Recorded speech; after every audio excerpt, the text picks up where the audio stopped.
All right, everybody, welcome to the guest lecture with Jon Flood. I would like to do a brief introduction.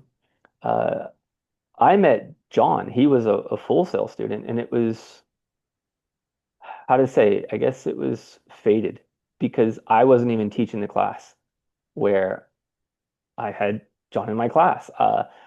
I generally teach a lot of different subjects, but at the time, I believe when you came through, I was teaching film criticism as I do now. And I think somebody went on vacation and I had to cover that class. And then they were doing was it the mini docs? And they had to get up all this B-roll footage and I had to review the B-roll footage. And I looked at John's footage and just, yeah, I was, it's one of those where you start typing out the feedback and you're thinking, all right, well, this first image, it needs to work on, this and this. And if you write too many things, it gets lost because there's only so many things that you can really take in. So I I had so much to say, and did I just set up a Zoom or did I call you on the phone? I don't remember how I did it, but I think I somehow reached out to you. We got on a Zoom eventually. I pulled up your footage and I looked at the first image and I just started going through it. And I teach film criticism now, and one of the things I talk at length about is giving criticism as well as receiving criticism. And John was extraordinary at receiving criticism. And it's something that if you learn, it in some ways will open up the keys to the kingdom. It will just create so many opportunities for you if you can learn to just never take offense to it. As long as you should always evaluate it with two things. Make sure that what you're hearing is truthful and then also specific. Those are the two key things you always have to vet the criticism with. So if you encounter somebody that's just being mean, that's one thing. But I I believe I told John at the beginning, I said, I'm not going to be pointing out all the right things that you did, the things that you did correctly. Because the reason you're doing everything you're doing is because you think what you're doing is right. I said, what I'm going to be pointing out is everything that I know you're doing wrong. And John was like, yeah, let's go. And then I was like, all right. So we started going over focus, depth of field, white balance, framing, every little part of the mise en scène, and then next shot. We went over the focus, the frame, and we just went over it again and again and again. And then at one point, uh, I gave him a challenge and I said, now that, because it got to the point where John was like, don't even say anything. He could do it. I'd pull up the next shot and he goes, okay, this wrong, this wrong, this wrong, and this is wrong, right? It became very clear. And it was like a light bulb went off. And I was like, all right, well, then it seems like you got a real handle on what you were doing wrong. So let's see if you go back out, how that's going to translate. And he went back out and he shot a lot of footage, and you could tell he was very exacting and he was very thoughtful with everything. Everything was thought about. He did a lot of that pre-pro, like image searching that we talked about just now, Sarah. He went out and he knew what he was going to get when he got on to that set. It might have been a baseball field, but it was a set, right? And he knew what he was there to get. And he made sure he got it before he moved on to the next shot. And all of a sudden, the focus was just exact. And the exposures and the lighting. And it was just this cinematic thing. That was just like when he sent me the footage, like I started to get that excitement that I knew he had when he was filming. And since then, we've kept in contact and I'll get an email or an update and we'll, correspond a bit. But John's moved into starting his own company in production. And one thing I see when these guest lectures happen is, maybe we'll do a workshop with the camera, which is great, or a lighting workshop, which is really amazing. And it can, quickly increase your skill set. But it's not often enough where we talk about what you're going to do when you graduate. And I think that it's riddled with, mystery, which then makes it riddled with anxiety. And you all have a lot of questions, and rightfully so. I know for a fact that when I was graduating, my mind was going in so many directions at once, it felt like I would never find a direction to start moving. So I thought it was just such the perfect opportunity to have somebody that has not only been an online Full Sail student, but is somebody that graduated and is out there in the industry. And John didn't go for, like the LA path. He went for the town he was in, which I think a lot of Full Sail students do. And I think you're all in a town. I mean, some of you might be in a big town. Some of you might be in towns where there's a bunch of production going on. You might be a student in LA or Atlanta, but not everybody is going to be in a town where it's just a buzz with production. And John is right there in the middle of it, and he's come on tonight to give a lecture on how he did it and what his experience was like. But at the end, he'll also be here to answer some of your questions. So as he goes through, if you have a question into your mind, write it on a piece of paper, and at the end, hopefully, we'll have some really solid questions for a Q&A. But at that, I want to hand the reins over to Jon Flood and to thank Jon Flood for being here. And I look forward to hearing the lecture. Well, thank you. And can you all hear me okay? I Well, can. Yes. you can. Okay, good. Yes. Yeah. Um, Claude, I think there's a missing element of that story, and that was you were definitely honest with my footage, and there are students that will just take that grade and run with it and just say, I just want to get my degree and get out of here. And there are students that will question it and go, what did I do wrong? And there's other students that go, all right, that's it. I need to challenge this and ask questions. And the students that ask questions are the ones that want to learn and actually get something from this degree. And that's what I wanted. And that's where I wanted to challenge myself. And it wasn't to be arrogant. It wasn't to be aggressive. It was, this is why I went to school. I wanted to understand the art. I wanted to understand how to make my passion into something. And that's why I strived to learn more. It was because if I'm here for something. And that was it. It was show me what I'm doing wrong because I need to understand this. I need to understand that path. So that's what I did. And I ended up calling up in to work sick that next day because that's what I wanted to do. That's where I wanted to be, and that's where I am today. And that was a big step. But good evening, everybody. I'm Jon Flood.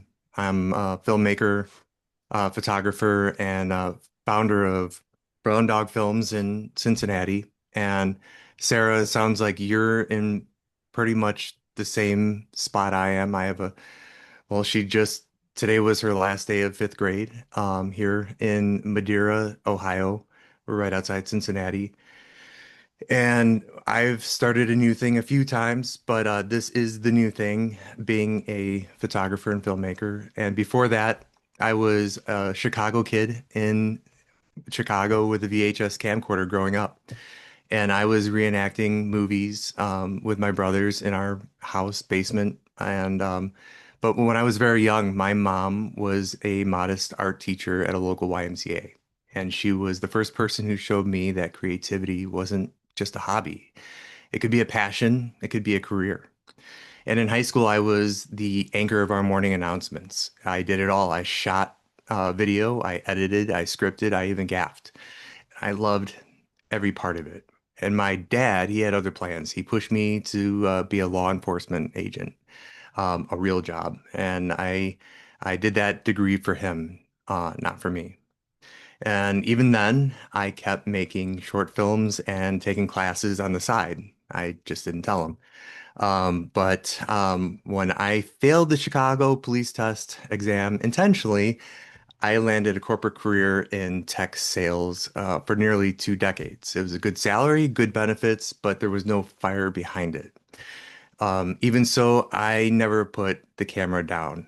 I was that guy biking along Lakeshore Drive in downtown Chicago with a point and shoot Canon camera and an early GoPro, chasing sunrises and grabbing behind the scenes glimpses of the Dark Knight. I saw that tumbler going down my street over by my office and some of the Transformers movies. Those big foam rocks that they had in that movie. They were rolling down with the Chicago breezes and all that, down Adams Street in Chicago. But when I met my wife, she worked at Google in Chicago, and she gifted me with Second City improv classes to help me with my sales job. And when that training shaped who I am now by learning networking skills and adapting to different things, to what I do now and leading some of my contractors. But I'm actually not funny like those SNL people that went through Second City. I kind of wish I was. It actually it molded me to a lot of things to what I can do now and what I learned at Full Sail. But then came a turning point. Her job moved us to Cincinnati, and everything I knew, my family, my job, my city, and my Chicago Cubs, I started over.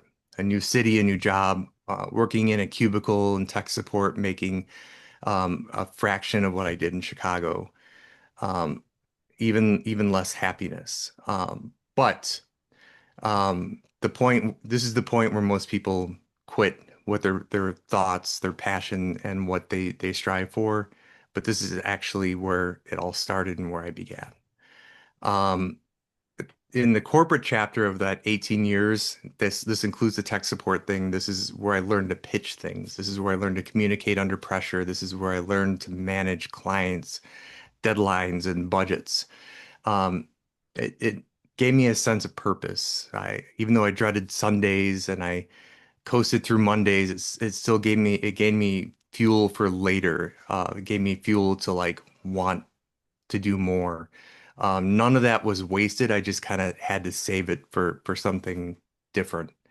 And there was a lot of takeaways that I saved up. But there was one day that I was talking to a client in my cubicle, and while I'm on the phone and I'm scratching that furry wall cubicle, I'm going, what am I gonna do? I'm looking at my camera that I actually had on my desk that I went out at my lunch, and I was taking pictures of different things around my little town that I was sitting there.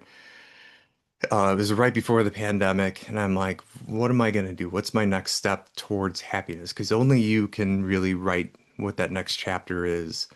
Um, I was able to open Google while I'm doing my tech support, and I'm looking up film schools going, can I do this? Can I afford this? And it didn't matter if I could afford it because I'll figure it out. You can always figure things out. You can always, um, you all did it. You all figured out how to get here today.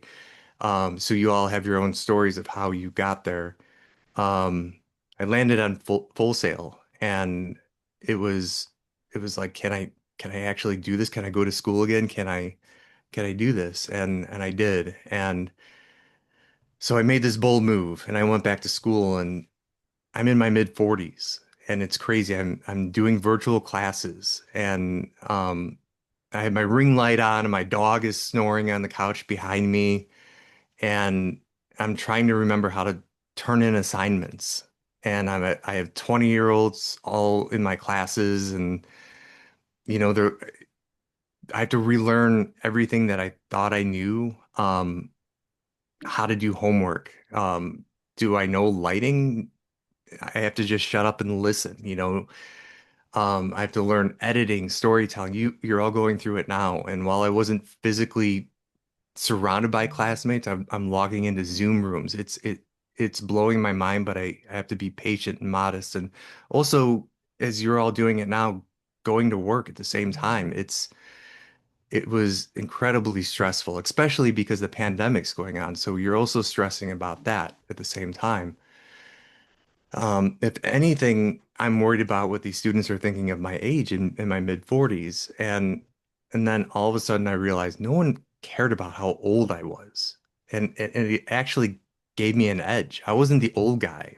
I was the guy that showed up early. I asked questions. I turned in everything on time, and somehow I graduated top of my class.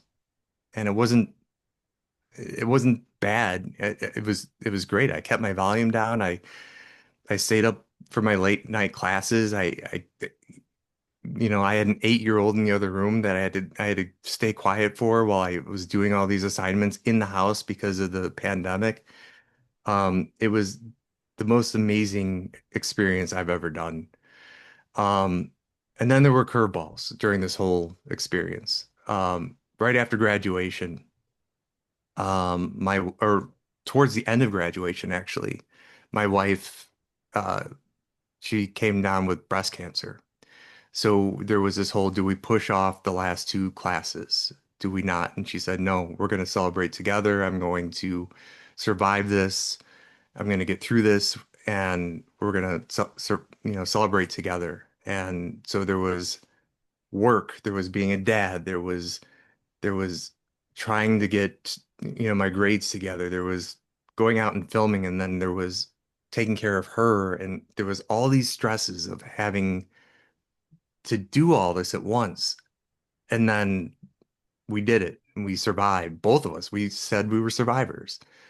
And then right after that, my mom, who was my best friend, my someone who took care of me, all through life, she passed away. So it was like one thing after another. And that's where most people quit. They forget about their passion and they just don't come back from it. So what I'm saying is you're never alone. There's always a way to heal from all of this. Don't forget this passion. It's so worth getting on your feet and going back out there. So the point of this conversation is once you're done with graduation, you have to start from scratch. And there's a very few percentage that have the opportunity to go out there right into a big film. And there's some that have to start from nothing. I started from nothing. So I had my local chamber of commerce.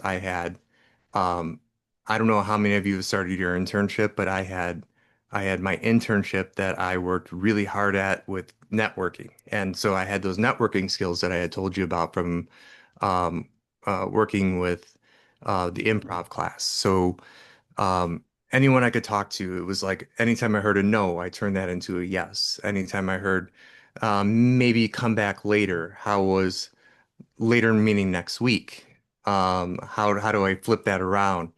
Um, so with the Chamber of Commerce, it was all the businesses in town were right there in one room. How do I talk to each one? How do I create a business card? How do I stay frugal and not spend too much money on not only new camera stuff, I had all of that from Full Sail. Um, one business was low on the film side. How do I create an income so I could pay student loans or pay any other kind of like bills that were coming in? So when you're in Randy Baker's class or in Claude's class, you learn little things like composition or exposure or anything like that. So what I was doing was I was finding restaurants or corporate businesses that needed photography. So I bought a used camera, and what I did was I was taking product photography or portraits for the businesses or families that needed actual graduation pictures. And I learned how to use that camera. And it was hard at first, but you can't go back to class once you graduate. So you have to go the old-fashioned way and look up YouTube classes to figure out how to take the right depth for the actual product. So you're always learning, even after school is done. Always keep learning because it's the only thing that's going to make you better. I'm still learning today, 4 years after I graduated, constantly going back. And even that place I did my internship at, that mega church, I'm calling them saying, "Hey, I need to learn something on my lighting skills. I'm feeling like I'm losing touch with something." I'll call them and say, do you guys have anything coming up? And um, I might want to do this pro bono. Can I come there and work something pro bono to to touch up my lighting skills because you'll realize that you're um, trying to be modest with yourself and you look at some of your photography or your film work and go, I'm losing the edge on something. And go find somebody that you're close to, one of your network people, and say, can I just come and stay up to date on something? It's an excellent way to just to go and spend some time doing that. Um, Also, when you're out there looking for new clients, there's so many different ways to do it when you're starting your business. And I know that I'm talking pretty quick. We're only 22 minutes into it, but there's a point of burnout when you're out there looking for clients. You can't just, I always look at it as like the baseball method. And some of you might not know, like when you hear a baseball player hitting 200 or 250, um, that means that they're hitting two or three times per 10 times that they're up.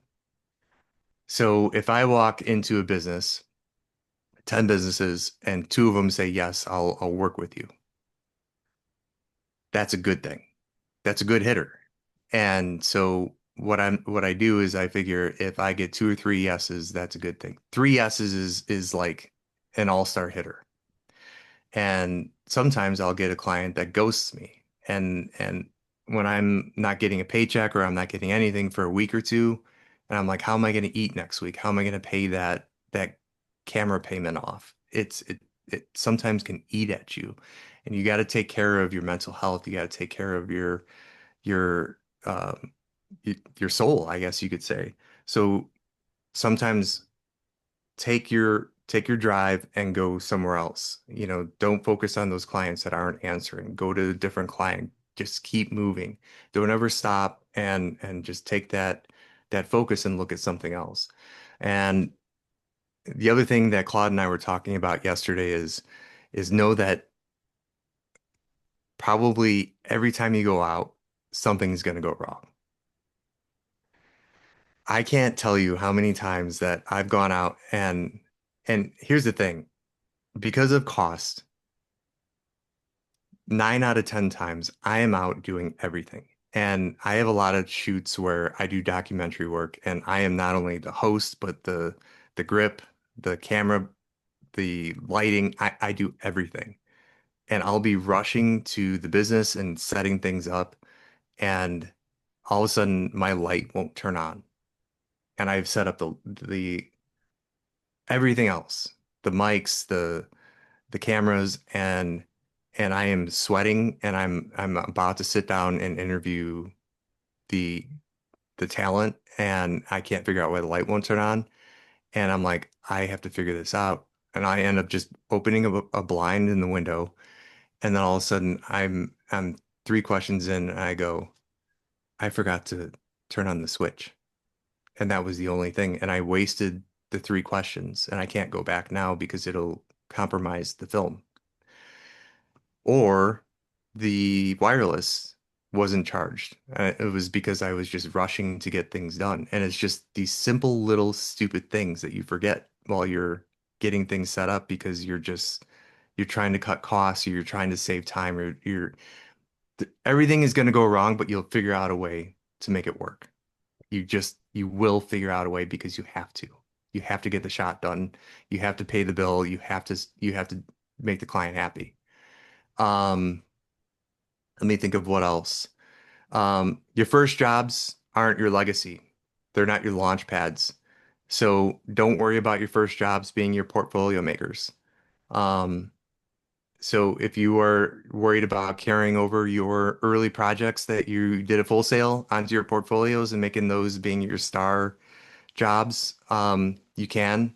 But um, my first job was a pro bono job that I did right out of right out of graduation, where I went up to Chicago and did something with. There was a traumatic moment up in a suburb in Chicago where there was an issue, and I did a documentary where I brought a first responder and some people that were affected by this traumatic moment, and um, I donated my time and editing and everything else to the community that was affected by this traumatic moment. And it was some of my best work ever.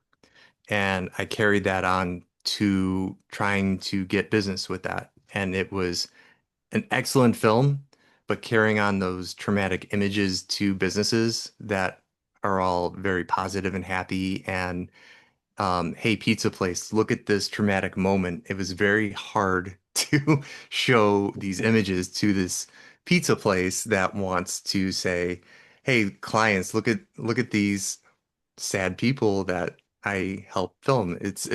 You have to be careful about what images you show to other clients. So first jobs are hard for that kind of thing. And if you have questions on what I mean by that, we can talk about that in a couple minutes.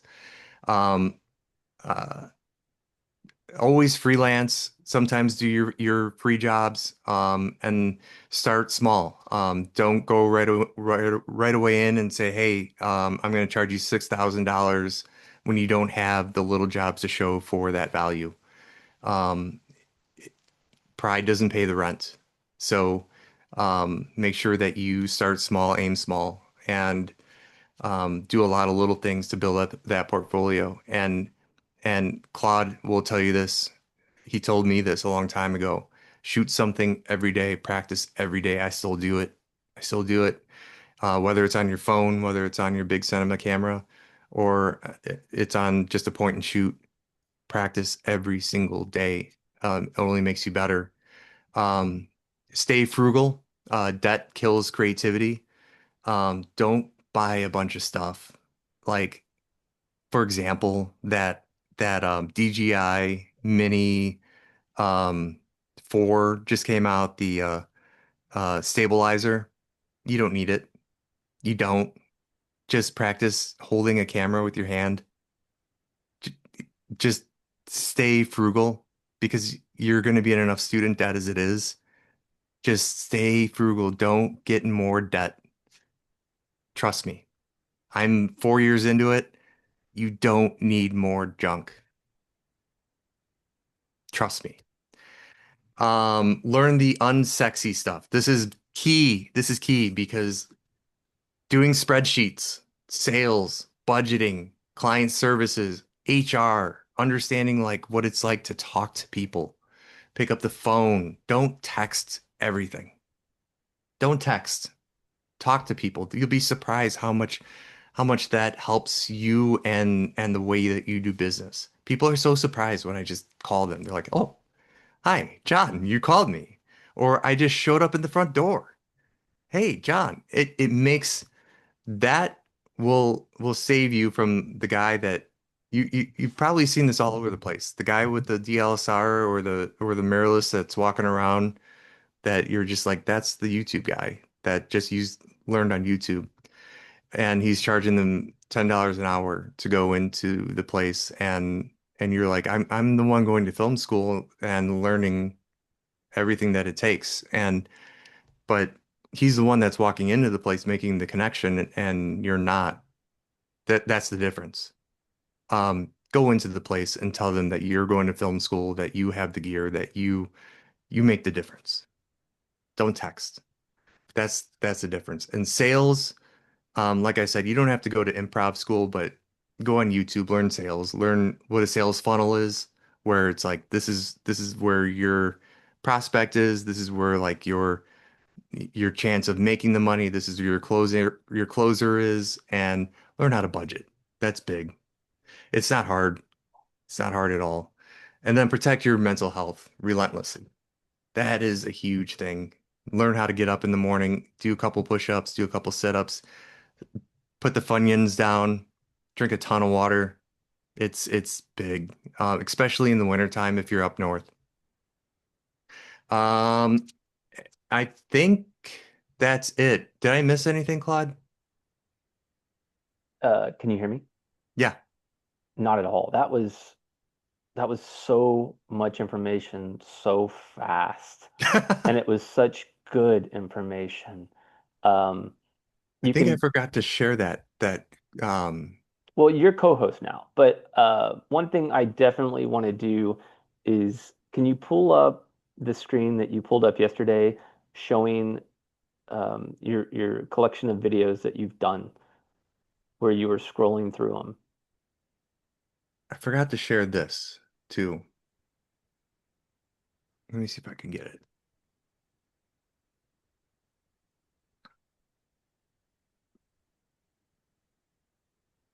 This Yeah, it's screen on there itself. now. Yeah, it's up.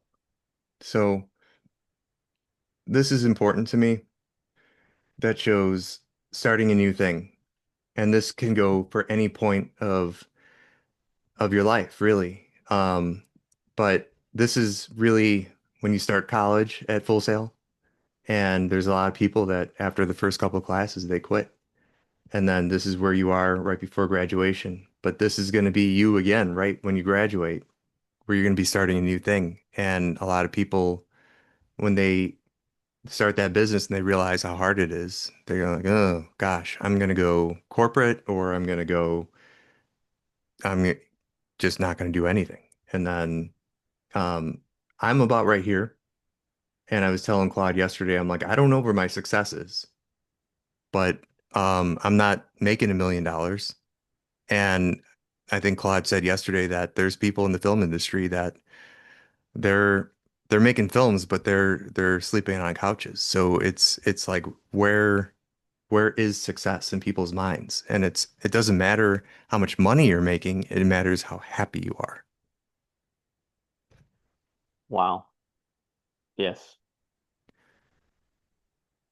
Right. absolutely. So can you just like scroll through and you don't have to click play on them, but just sort of go through and show us how many clients that you've worked for and like Sure. uh, just kind of briefly talk about the journey through just looking at all of these.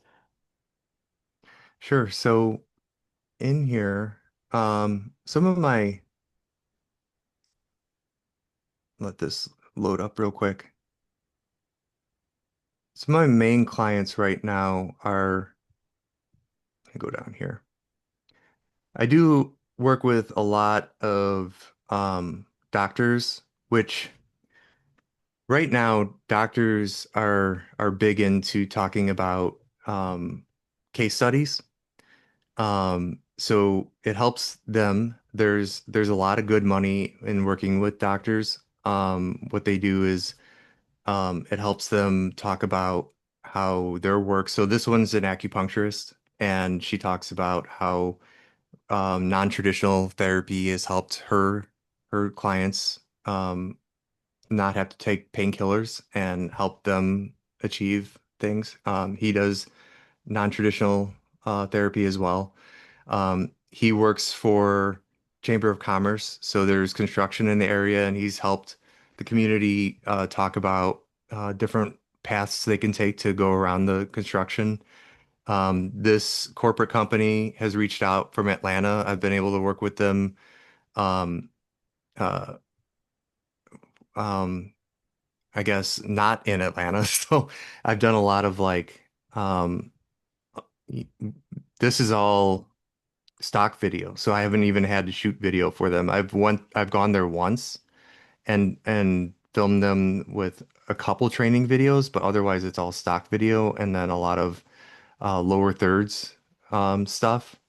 But So otherwise, something that you're touching on, and it's becoming fairly apparent, is to give a little backstory. Mhm, I think I talked a little bit about this before, but at a previous school that I taught at, there was a program that was the intensive, and I had these 12 students, and I had the entire year, and that's all I had with them. And mhm, at the end, I was supposed to place them each into a job in the industry. Well, it came time to place them in the jobs, and some would get the opportunity to be an editor at a local news channel. And they mhm, would say, no, I kind of envision myself as a director, right? Or, mhm. no, that's not really where I see myself working. And I was flabbergasted because in the end, I think only three took positions. even though they were all, right there for the taking. And it was just them not wanting to take the position. So it's just wild to me because you don't know who you're going to meet at that news station. Or Exactly. there was one student that ended up going into a big museum and he was going to do all the content for the museum. Well, you meet a lot of really interesting artists and a lot of people within that community, and you're always at work, you're always talking, and things lead to other things. And you mentioned photography. You mentioned editing stock footage. Hmm. There are certain students that might say, I'm a cinematographer, I don't do stock, So can you talk a little bit about, I think you mentioned it, and I think you said it very succinctly in be humble, Hmm. Yeah. but can you kind of talk a little bit more about that? Yeah. I think that if you can still be good at your cinematography, but be open-minded to be good at everything. I mean, my wife who works in this industry where she's like, well, you should be good, really good at one thing. And I'm like, I think you should be good at everything so that people can depend on you to be transferable to anything. I started at that church rolling up stingers. Stingers, if you don't know what they are Mm. just power cords. And I was filling up water bottles, and now I am a second AC over there. And that means that I'm like not only like on the clapper board, but I'm holding one of their RE cameras and getting things like set up on the camera and changing the lenses and doing some amazing things. And that was quick. That was very quick. So if you are asked to go on a news station, I've been dying to go on a news station, but I'm in a small city and it's saturated here, so it's very, very hard. But there's to apply to a news station here, you can either do it the old-fashioned way and go on LinkedIn, and you kind of have to get your name in there. But there's a roundabout way. So I also do a lot of volunteering with Girls on the Run, with Breast Cancer Foundation, and with um, what's the other one? There's a third one, and I don't know why I can't remember on top of my head because my nerves are on the wall right now. But there's do a lot of volunteering if you can. And those are where a lot of news stations will show up and a lot of other large corporations. Like here, there's P&G, Procter and Gamble, and Kroger, and other big cities have these large corporations too, which are also good places to go get situated with your videography and photography skills. Um, where you start small and go up the scale very, very quick. Um, you're talking six-digit positions very, very fast if you get into them. And when you work these volunteer positions, that's where you network. And people are like, "Oh, so where do you work? Do you have a card? Would you ever work corporate?" And I'm just right there is I've handed out dozens of business cards. And you just got to follow up. You go, all right, what's yours? Or shake hands. And now it's every time I post one of these videos on Instagram, I get probably two or three people from Kroger or P&G or our local NBC station saying, hey, I remember you from the Girls on the Run 5K or something like that. And so this little area here is starting to remember brown dog films. And they don't have to remember my natural disaster last name. They remember my business name, which is kind of cool. And so it's the little growth goes a long way. And um it's kind of cool to see how it's grown just from nothing. Um I'm gonna be surprised, 6 months from now or a year from now, what updates I'll be able to tell you from where this company's going. And I can't wait for you guys to tell Claude the same thing in a year from now. So we started off talking with Sarah about her going out to get some B-roll at the baseball field Mhm. because, she said her son does baseball. Yeah, And you might find that your local township wants you to want somebody to do a commercial about the baseball league. Or yeah, um, I end up in the wrestling and the jujitsu with my son. And I was talking to you yesterday about this, how I keep seeing somebody walk out on the mat with a little SLR, like they're just walking around handheld and just kind of doing drive-by shooting and not taking it seriously. They're not lighting. They're just kind of hoping something ends up in focus, and then they'll edit the bits that just randomly ended up in focus because I know like those kids are moving 100 miles an hour and he's moving around, and I'm just like, focus is determined by the subject and that film sensor. And if they're all in flux, he's either on like an autofocus or it's like in and out, and there's like these little glitches. So he can only use whatever footage happens to turn out. And I'm sitting there just thinking, oh my goodness, like this is just like it's like right there. It's just like low hanging fruit for anybody that wants to show up and say, I'm a pro. And if you're, can you talk a little bit about this? Because we had this conversation yesterday and how you've run into this multiple times. yeah.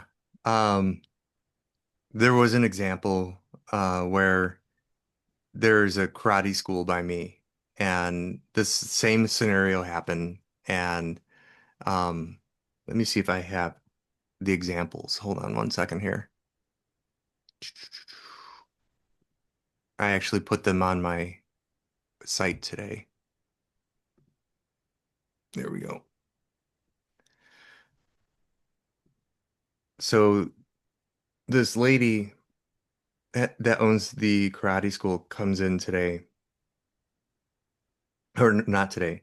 She she had a gentleman walk in with his DLSR, and he was snapping off pictures, and I walked in later on, and she's like, I know you're part of the Chamber of Commerce, but this guy was charging $15 an hour. And I gave her a quote for, I think it was $60 an hour. And she goes, that's way too expensive. We can't afford that. And I go, well, let me see his pictures. And she's like, well, can you come in and do a test demo? And I'm like, well, it's $60 an hour. Yes. And she's like, well, all right, fine. Can you just do two people?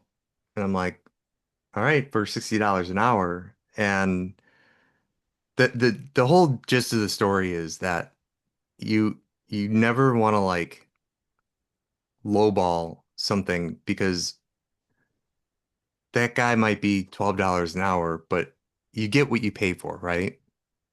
And you have to prove it somehow. And so the guy went and he shot his photos. And then she ended up calling me later going, all right, we really need you to come back in here.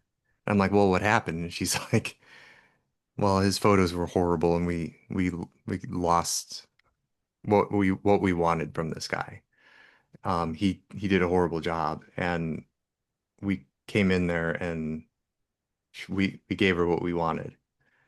And so you really have to go in and be confident with your pricing. You have to be confident with your art. And when somebody tells you what they want, you've been through the training, you've been through your practice, you've been through everything else. If you can vision it, you can create it, even if it's not film. Um, you've been through this kind of lighting, you've been through this editing, you can do it. And if this is what they want, trust me, you can achieve it. Does that make So, sense? yes, but just to be clear, the images that you're showing are your images and they're tremendous. They're excellent. I love your Thank you. images. And unfortunately, you probably don't have access to what that $12 an hour gentleman provided them. But I could imagine something with, no light was changed. Probably just walked into the studio and started taking photos without a lighting setup or without even thinking about anything other than just point and shoot. And Correct.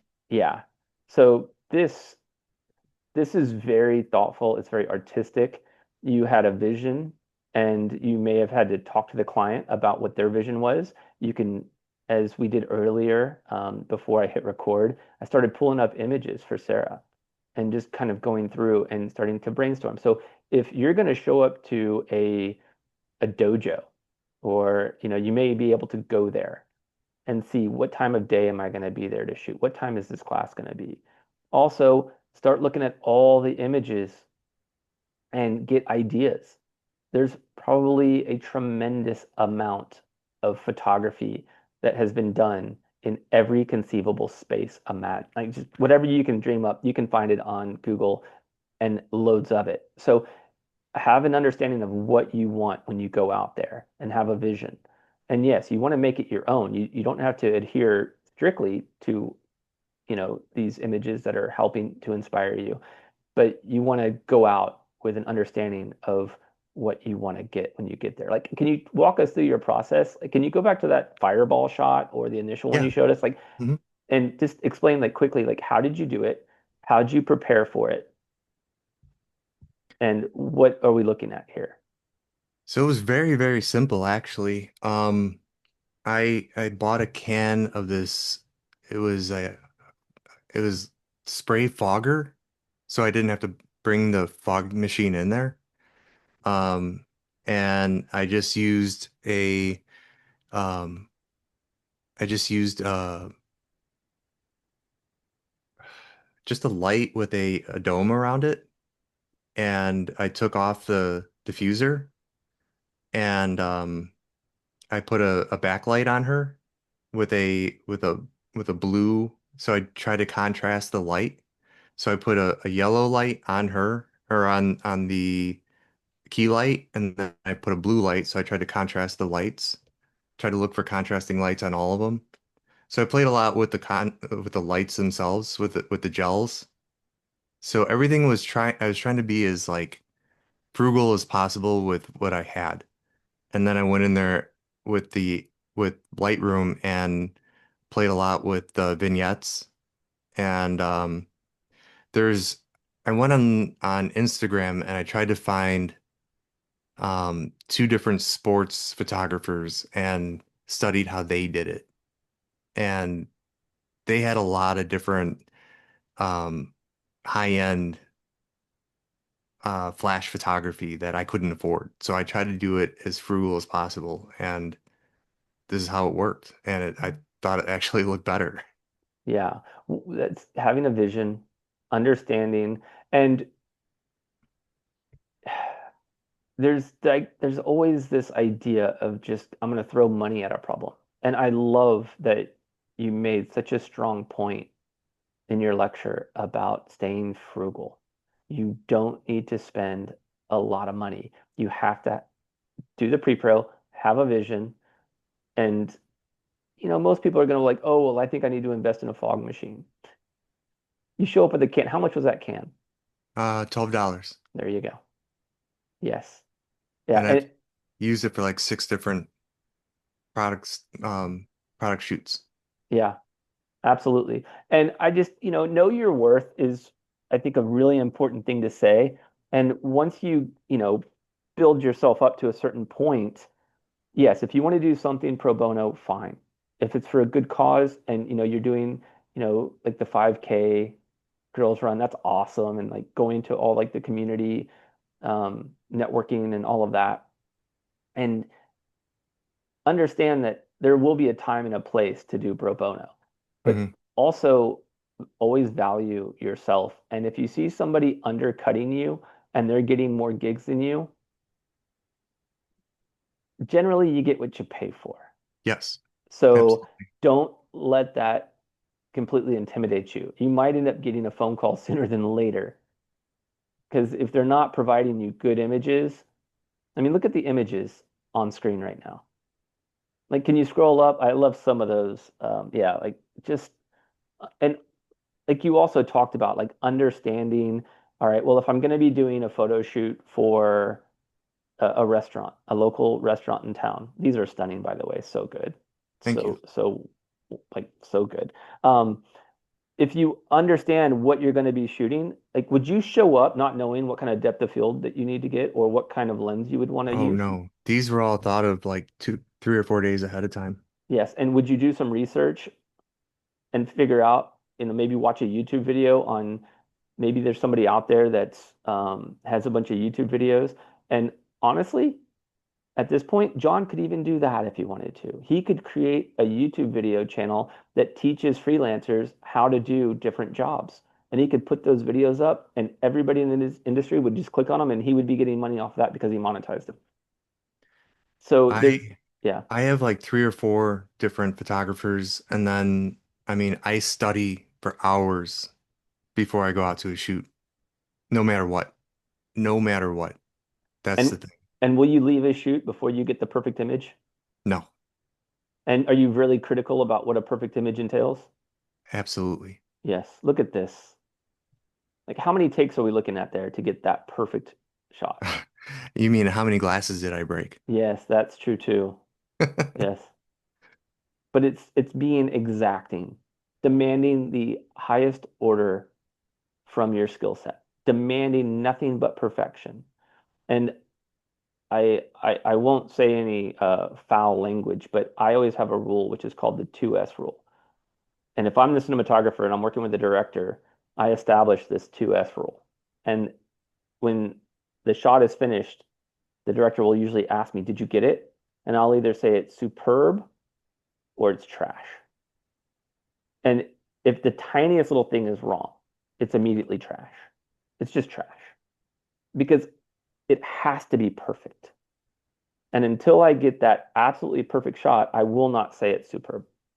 But that director will begin to trust me and know that when I say superb, I mean it, and they can trust that we got the shot and we can now move on. And even at that point, I'll often say, let's do another one for safety. And I will wait to get a second superb shot, and then we're good to go. But it's clear by these images. These images don't just happen. They don't just happen. It's not, I'm going to show up and I'm just going to move around a bunch with my camera handheld. And no, this is like, can you go to that band photo with all the contrasty colors? Look at this. I mean, your client's going to be so happy with you. I mean, the client's going to be like, this is great. You Hmm. could put that in a magazine. It's just taking the time and the thought process of how am I going to light this? What lens do I have to have on the day for this type of product? What kind of lens do I use? What kind of depth of field should I have? And Yeah, understand what's expected so that they can go to, a magazine or onto a website, or if they can blow it up. They need to, you'd have to have these conversations beforehand. But I think we've gotten a tremendous amount of information, and I had a lot of questions. So thank you for being patient. We have a bit of time, so I do want to ask if the students have some questions. sure. I'll look for a hand to come up. Let's see. I'll give everybody a moment. Usually it takes a little bit once you put the students on the spot, but then they just sort of keep coming, the questions. But does anybody have a question? You Thank you, can, Jada. yeah. If you're a little too shy, you can always type your question into the chat box as well. Nobody has a question. I'm sure they do, but I just oh, want to say there we thank go. you so much for all of the information. This was, I too am like you in my 40s, back in school. This was really, really, really, really good.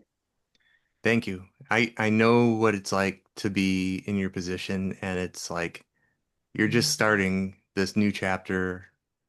This is the hard part. Once you get out there, it's like, whoa, what are we gonna do now? And what's your plan? What are you gonna do next? What's your goal?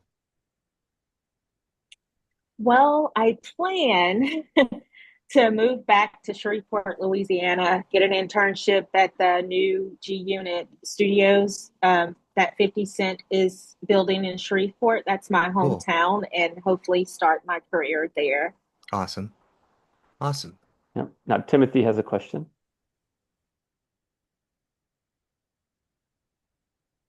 Yeah, I was wondering. Sorry, I thought I had my microphone on. Hmm. Okay. You do now. I can hear you, Timothy. Okay. Did Hollywood ever LA ever contact you for like filming and helping other directors? You know, I was contacted by one director that wanted me to come and do some camera work this summer in July. And this is like one of the, this is one of the, when I mentioned that people will ghost you. So I was, as soon as I, you set your own rate sheet at one point once you get established and start feeling confident about creating a rate sheet for what you can do and what you feel you have the skills to do. Um, and she got my information from a previous student that I graduated with who is also in the film industry. And she's putting together this movie, reached out in December. We talked through January and she goes, all right, send me your rates. As soon as I sent my rates, and I followed up a couple weeks later, I'm like, all right, do you have the contract for me? I have been ghosted. So when I followed up with my friend, he's like, well, that's just how the industry works.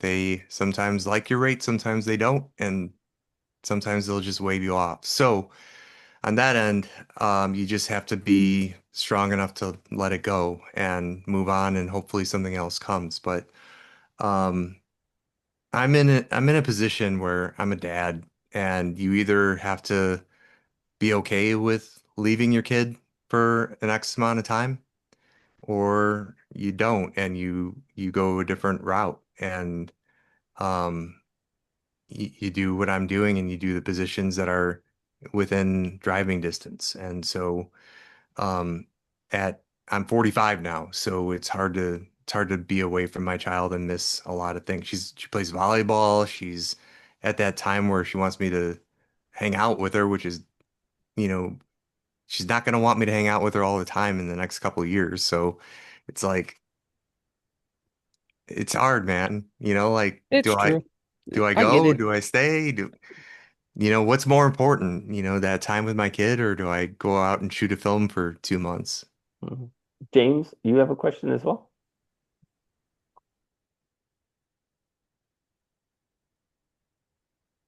Give him a minute for his microphone. You got your microphone muted, James? No, there you are. Can you hear us? Oh, there you go. Hey, James. Oh, your I th microphone isn't working. He'll get it working.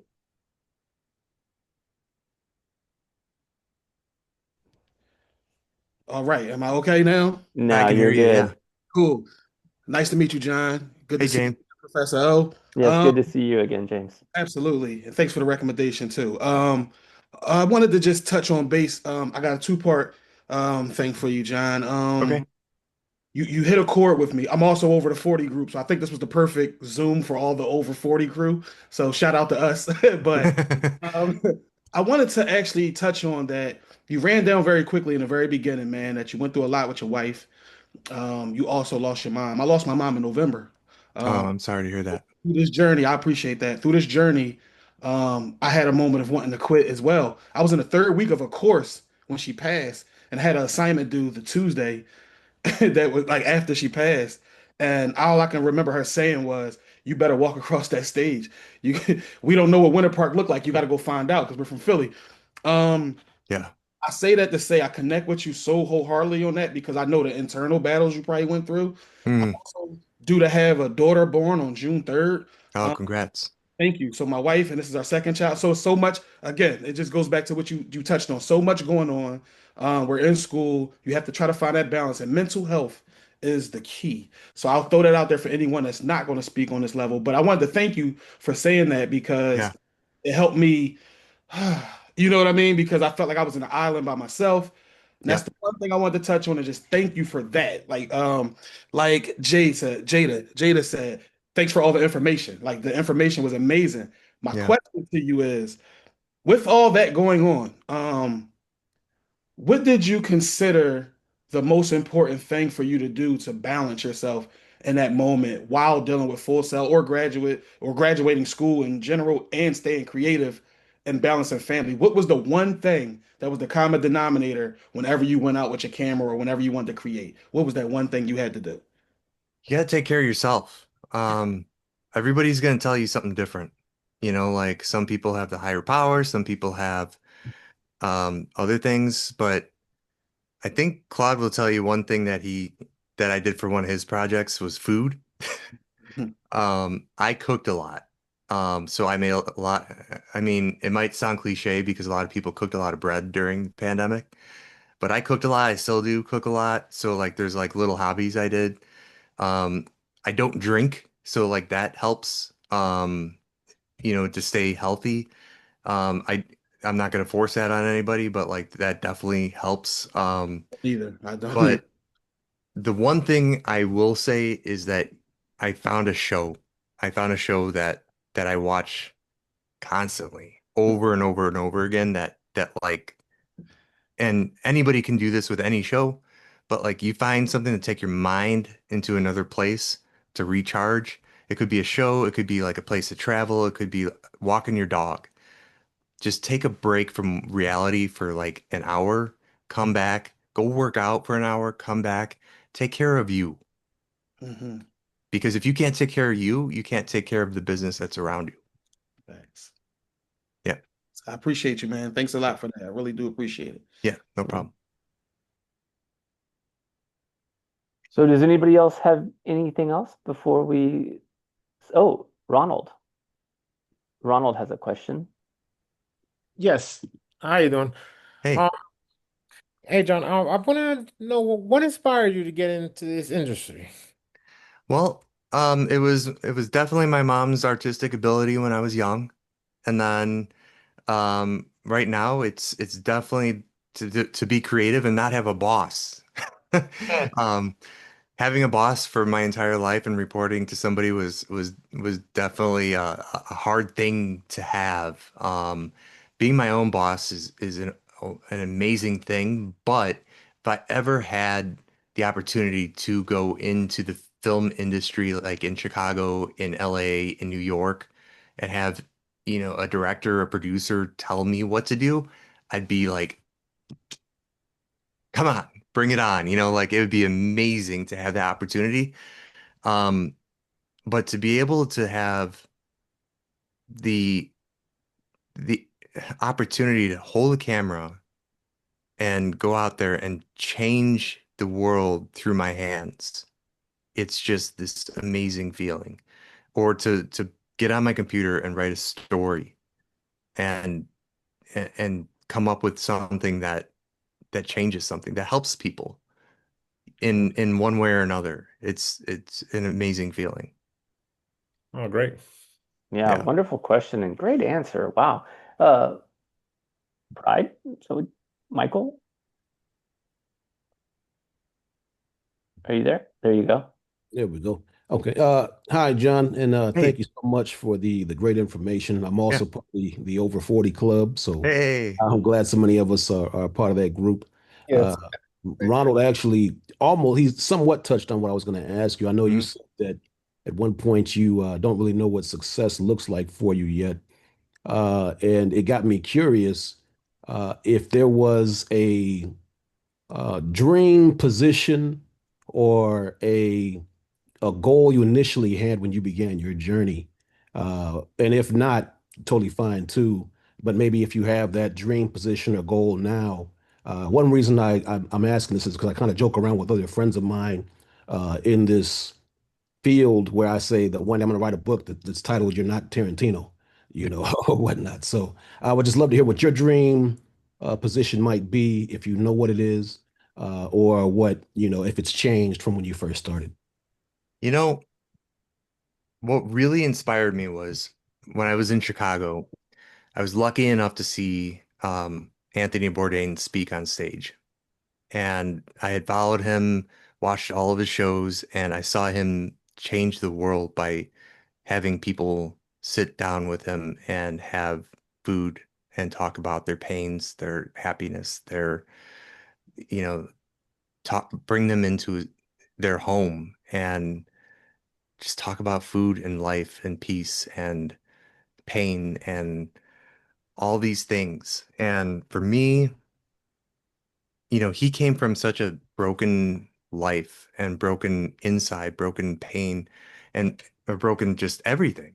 And um, for me, I was just like, this guy inspires me so much that he was able to write a book, write about his life, write about his background. It's really what I wanted to do, was carry on what he did to help others through his eyes and his pen and his voice and his lens. Um, Obviously, I can't be Anthony Bourdain, but I can carry on that pride and that energy somehow, some way.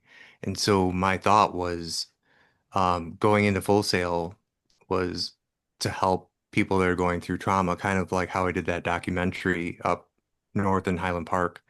Was that would be the start of my path, was if if people were in pain or going through some kind of PTSD or trauma or something, that yes, there's footsteps with photography and there's footsteps with helping restaurants or something like that, but I've done several sit downs and interviews with people where I'm on camera, but I'm talking to people about their stories, how they built their businesses, how they built their backgrounds, where they came from. And that's really where I want to go, is the Anthony Bourdain route, really. Sit down, talk to people, understand who they are, have them talk, um, and hopefully get food involved. And, well, thank you so much for that. Yeah, And just to yeah. clarify, when I said that, like when I joke around with friends about, writing a book titled "You're Not Tarantino," you Mm, actually touched on it perfectly, because the whole point of it is, there's a lot of people I know who have not progressed because they're so hung up on trying to hit the apex of the career that they don't attempt anything. yeah, And to me, it's all about, don't try to be somebody else, be yourself, find your own path, because everyone's path is different, and mhm, you'll make whatever difference you want to make as long as you follow your own road. So yeah, thank you. yeah, no problem. That was also extremely articulate. That was really well said. Um, wow. I hope you write that down on a piece of paper. I always find there's magic in writing what you want on a piece of paper and laminating it and put it in your pocket. Maybe I'll try to, you'll get a recording of this, but at the end, you were extraordinarily articulate and you said what you said, and it was as if you just sort of created and pitched a show.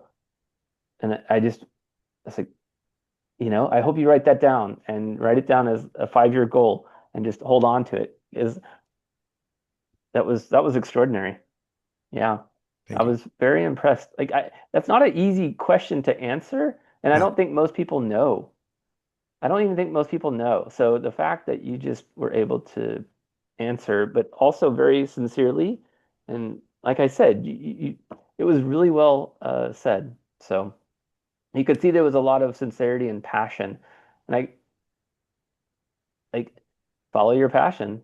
That's what you've been doing for a long time now. yeah, I think Yeah, inch by inch, I'm slowly getting there.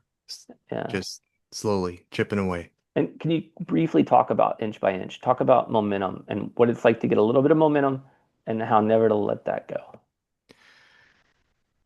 I think that if you push too hard at exactly what you want to do, you'll miss the smaller elements. Meaning, how I always screw this up by using too many metaphors.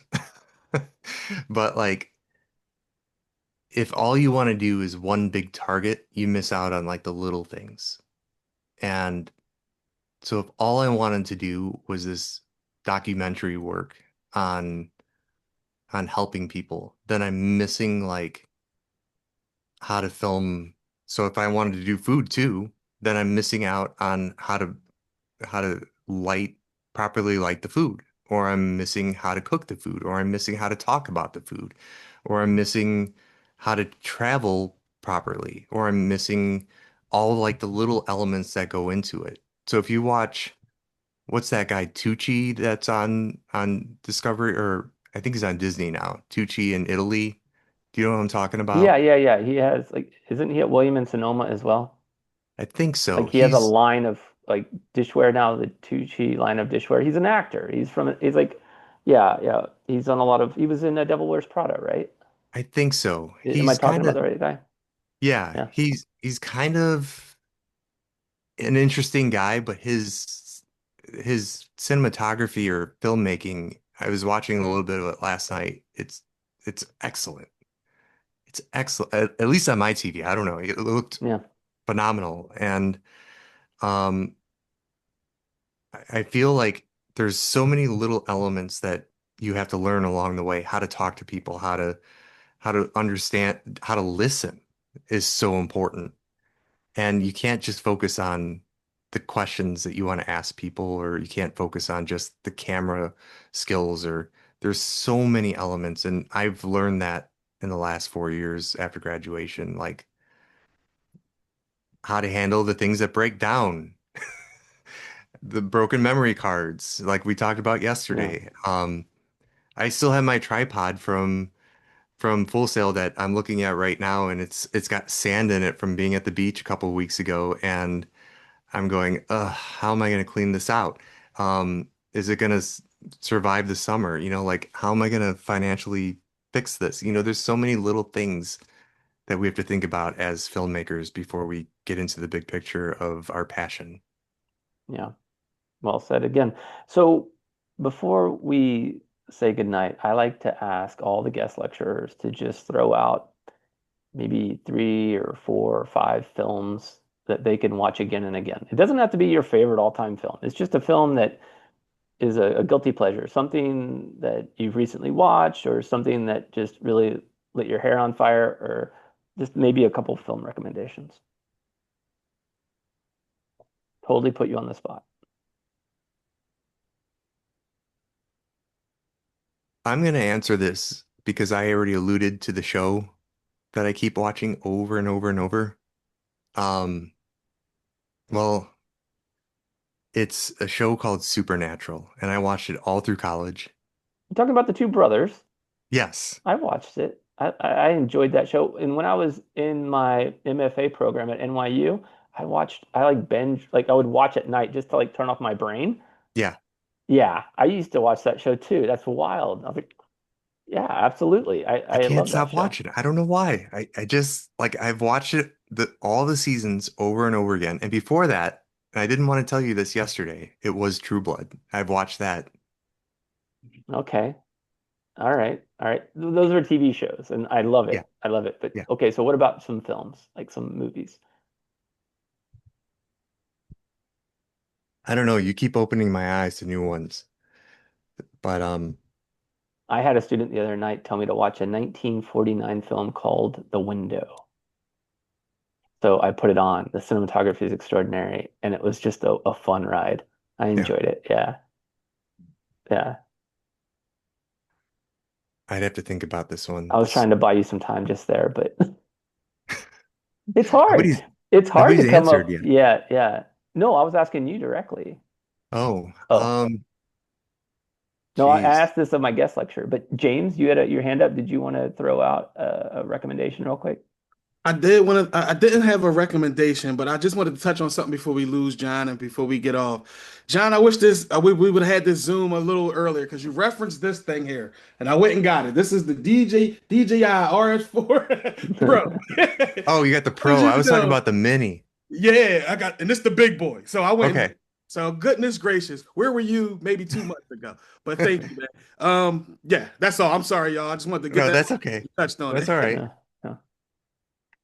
That's fun. Yeah. I will also say that if any of you ever want to think about buying something, whether it be a camera or anything that has anything to do with film, reach out to Randy Baker and I send do him it an still. email.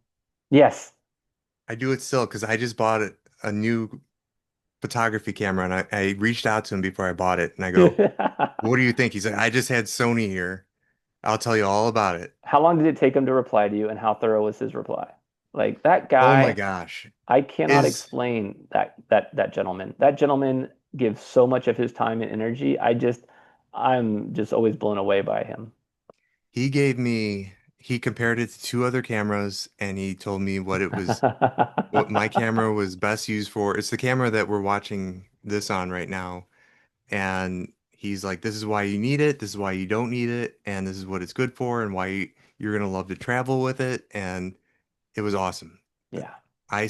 I reach out to him all the time. And then I asked him about something else, but I know how busy he is, so I hate to reach out to him more than I He have to. loves it though. And he loves, like, he truly loves it. It's his passion. That's teaching and engaging with students. He's probably one of the most generous spirits I've ever encountered. It's his absolute passion. He loves teaching, and I think it actually makes him happy, and he gets tickled when he sees students reach out to him. It's just who he is. And that's why I just put it in there. And I think not only are you watching going to see this, but this will end up living on, and other students are going to watch this as an archive. And I hope they follow that advice. Reach out to Randy. He's there and he's so knowledgeable. So knowledgeable. Yeah, I want to say something. I got to meet him actually in person on Hall of Fame week, Randy. Actually, I just spoke to him like about an hour ago on the phone. Yep. Before I started. I thought he was going to be part of this, but yeah, he's a great person. Definitely a good person to talk to. Yeah. Been in the business 45 years. He's like the godfather of this Yes. He's awesome. He is just, person. yeah, definitely keep that gentleman's email. And if you're gonna, buy something or you're thinking about getting something, reach out to him. Yeah. All right. Yeah. Claude, let me ask you this. Okay. Because asking me what my favorite movie is a general is difficult. What about your favorite horror movie? Uh, I liked Let the Right One In. To be perfectly honest, I'm not talking about the remake, not the remake, the original.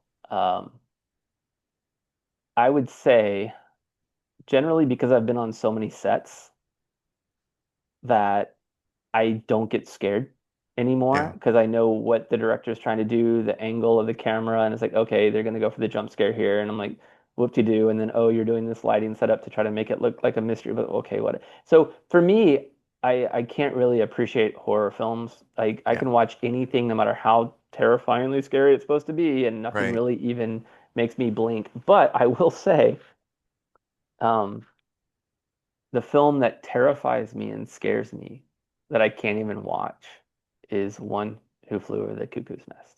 Yeah, It's just too real. yeah, And for for that type character to end up in that spot, um, if when you get into my class for film criticism, I don't know who's watching, but I used to have that in a group of films, and it was with Dead Poet Society and Cool Hand Luke. And now I've removed the Cuckoo's Nest, and it's just Cool Hand Luke and Dead Poet Society. So if you understand the subtext, you would. It's such a for me that was just that just scared me, and it wasn't because it's a horror film, but it scares me. And then I will also mention another horror film called Begotten, and you can find it on YouTube for free right hmm now. Just type in Begotten. Somebody walked up to me in an old video store and said, "You got to watch this." And he handed me the VHS tape of it. And I watched it alone. And at the time, I was living in an apartment behind a house. This is when I was young. I was probably 20, 22, something like that. And it was like an old barn that was converted into a loft, like a studio space. So I'm sitting in Texas in this barn all by myself. And I just had a chair in the middle of my room and a TV where I'd watch film. And I was just watching this film alone. And it was a very odd film. And it's almost you can't even hardly make sense of it. And even when you read the synopsis, it doesn't make any sense. It's like nothing's really going to help you with the film. But the oddest thing is later when I was at NYU, I had a professor, and I mentioned Begotten, and he's like, "Oh, I was a like an AC on that film." And I was Hmm. like, "What?" He goes, "Yeah, I didn't know anybody that's ever heard of that film before." So you brought up horror films, like those are the ones that I would probably bring up. But how about you for horror?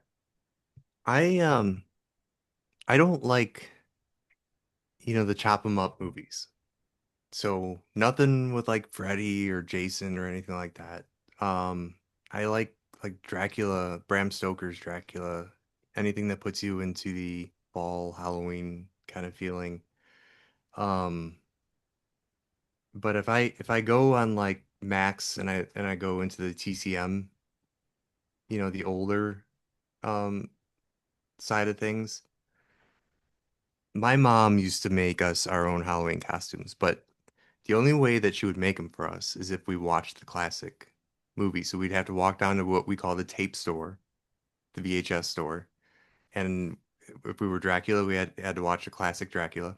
If we were Wolfman, classic Wolfman. And so like all of those movies just bring back the memories. And that's I think where the film side of me took off. So all the classic movies are in my bank of memories. So it could be any of those. Um, but that's why I asked about horror movies. Anything from those. Yeah. Yeah. Timothy, you have a quick question? Oh, horror films? I'm a horror film fanatic. Nice. My favorite horror movie is The Strangers because it's based on a true story. Hmm.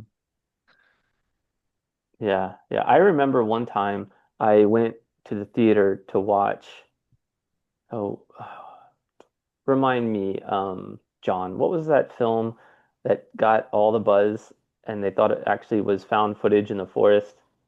Blair Oh, Witch Project? Blair Witch, yeah. That's it, the Blair Witch Project. So I went to see Blair Witch and I was a bit of a film guy and I'm sitting in the theater and I'm giggling and laughing. And the girl next to me got so offended and she's like, "How can you laugh? These people actually died. Like, this is real footage." And I was like, "Yeah, on 35 millimeter, never gonna happen." You know, you're not gonna be shooting 35 millimeter running from a anything. Like, Ugh, that just can't happen. Like, you're trying to just get the exposure, you're trying to clean the gate, you're trying to load the film stock out in the woods. Like, that's hard enough as it is. Like, so yeah, that was like I think I ruined the film for that poor girl, but I was like, there's no way anybody shot 35 millimeter film while running from anything scary. I don't I think think that's gonna happen. I had to take Dramamine for that movie. Oh, too much shaky handheld. Yeah, Yeah, yeah. See, that's we talk about that a lot too. So, yeah. but that's another lecture for another day. Um, thank you, John. This was really informative, and there's going to be so much just chunks of gold pouring on the students in the Thank future you. for this lecture. Um, I can't wait. This is one of like the this is going to be so good. I think students are really truly going to appreciate this information because it's something most students are just desperate to know. You know, what happens when I graduate? And then you bring in that over 40 element, and it just so happened that we had so many people here that were over 40 tonight. It was very kismic, and it just sort of like faded. Everything went smooth. I couldn't be happier. Yeah, this was Thank you. really a wonderful, wonderful lecture. And no, thank you. Yes. And with that, I will bid you adieu. So good night. Thank you, Yes. everybody. Yep. Good night, everyone. Bye. Bye.